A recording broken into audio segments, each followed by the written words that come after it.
Okay. We left off page 159.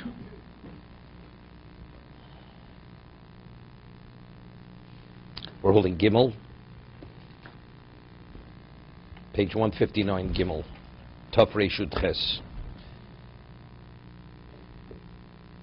We spoke about the person is not well, says one way. He doesn't have any idea whether he does have to eat or not, but there's an argument between two doctors.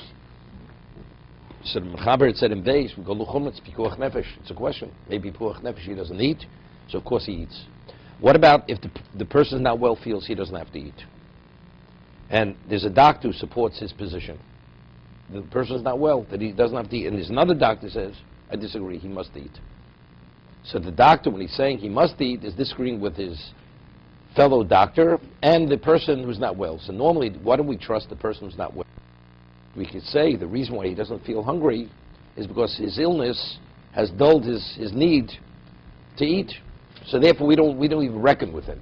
So if it's a doctor versus him, he says he doesn't eat, it's not even a Sofi P'koch Nefesh. We say he has to eat.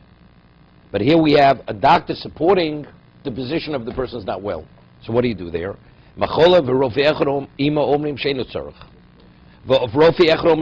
there's another doctor says he should eat. Now, what, is that considered a Sofi P'koch Nefesh or not? The person who's not well, does he remain silent? You have 2 to 1. Do we go after Rov? 2 doctors say he does not have to eat. 1 doctor says he does have to eat. You don't. No, it was. So he says that case, you go after the 1 doctor because he has the patient supporting him. No, but there's a great chidush that you include the patient because the patient, you can say he's really out of touch. So maybe I should only look at it as a 1 against 1. No, if I have the doctor supporting the position of the patient, I don't see the patient, I don't attribute it to his illness, and therefore he's not in touch with his need, but rather I value he's right, which is not. No. We said earlier, even if you had 100 doctors saying he shouldn't eat, and he feels he has to eat, he eats. Because we say a person's not well, he knows better than anyone. Because he's able to sense his need, which other people cannot sense. He's saying he has no need to eat. And he has doctors supporting. Then his position is credible. So then we see it as 2 to 1. What about if you have the person not well says he doesn't know, and you have 2 to 1, you go after the majority, he does not eat. Which seems to be it should have been stated in the other order. You have 2 to 1, you go after the majority. What about when you have the person not well supporting the position, his position supported by the doctor? Even there, it's like a lozu avzu. And I would have said it in that order. Right? If you have 2 to 1, you go after the majority. 2 doctors versus 1 doctor. What about if the position of the person one of the doctors is supported by the person himself? Maybe I shouldn't give that any credibility. The chiddush is you do. That's also 2 to 1, right? I mean, that's the way you should present it. He starts the other way. First, he gives the case of the doctor supporting the position of the person who's not well. Then he speaks about 2 to 1. We'll see the Mishna BeruraYom. What if it's the two? In other words, you have 2 doctors who say you should eat. If you have a doctor and a patient who say I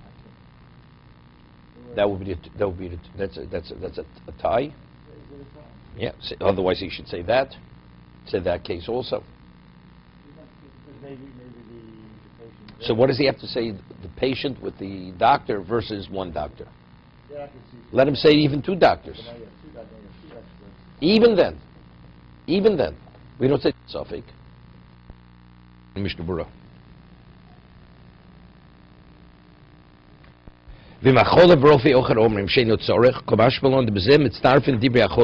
Here, we include the position of the person not well together with the doctor. He's like overwhelmed. He doesn't have a sense of his illness. Since he has a medical expert supporting his position, therefore we say his feelings, or he's in touch with his feelings. indication that they're not Jewish doctors. This is Jewish doctors. Jewish doctors. If we have no reason to suspect that he has no understanding, then we give him the same credit. We said earlier something with a Jew. No, we said earlier something. No. Then that's not even a question. Even if we be true even with a Jew, if you have a non-religious Jewish doctor, he doesn't value his religion. So of course you don't give his position any credibility.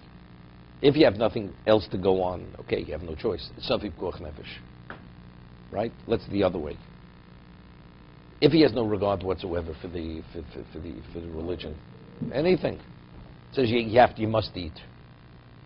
Okay, it's like the Jewish employer says you have to stay 5 minutes till Shabbos. Worst to worst, you walk home. The non-Jew lets him out 5 hours before Shabbos. It's the difference. Okay. See, one thing in Russia, they didn't differentiate. Jew, non-Jew, they treat everybody the same. Stay till the very end to work. Okay. Okay, let's see. What about one of the doctors, an expert in the field?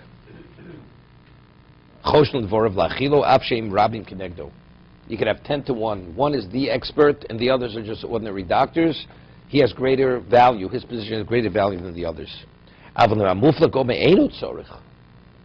See, that goes l'chumrah. Pikuach nefesh, he says he must eat, they say he doesn't eat. He should not eat. So the expert is siding on l'chumrah pikuach nefesh. That's when we give greater value to his position. What about if the expert says he should not eat? What? I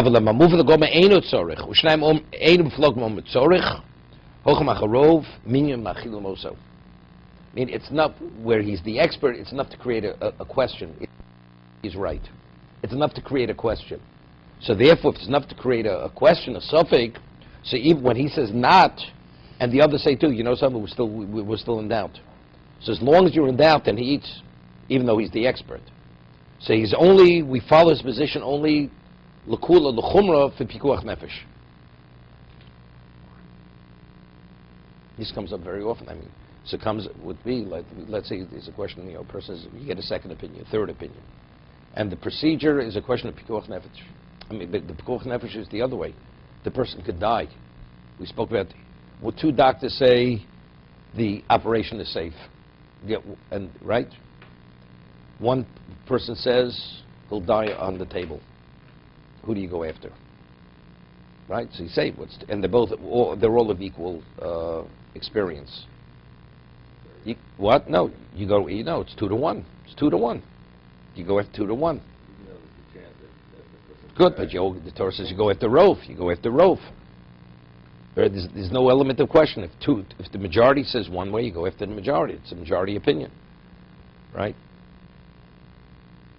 But let's say the expert in the field would say it, right? He's an expert, and he creates a suffix, and there is a question. Maybe he knows better. And even though you have 2 to 1, it's not simple.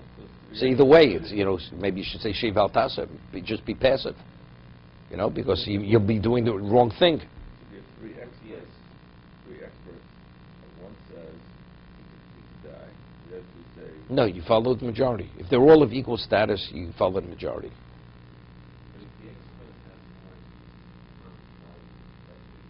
Right. Right.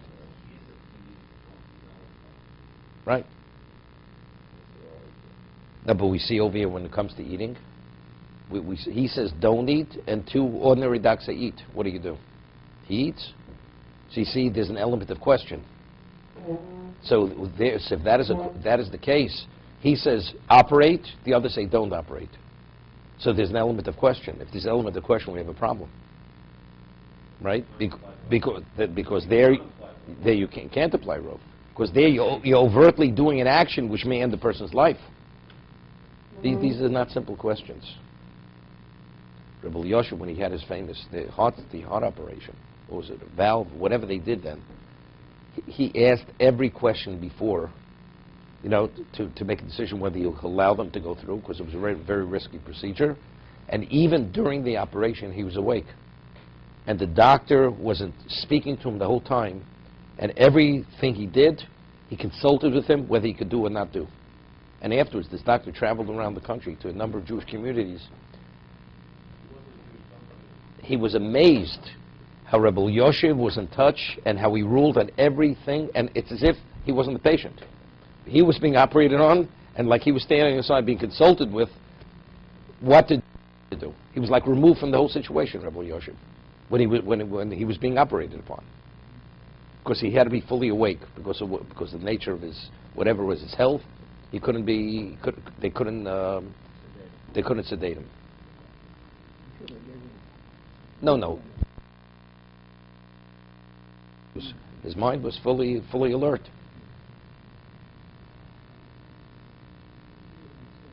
They had originally said when they did the procedure that it would hold, whatever it was, it'd probably hold for, if it works, it'll hold for maybe 8 to 9 years. And about 9 years later, that's when things started to, his health started to decline. There wasn't sufficient blood flow, and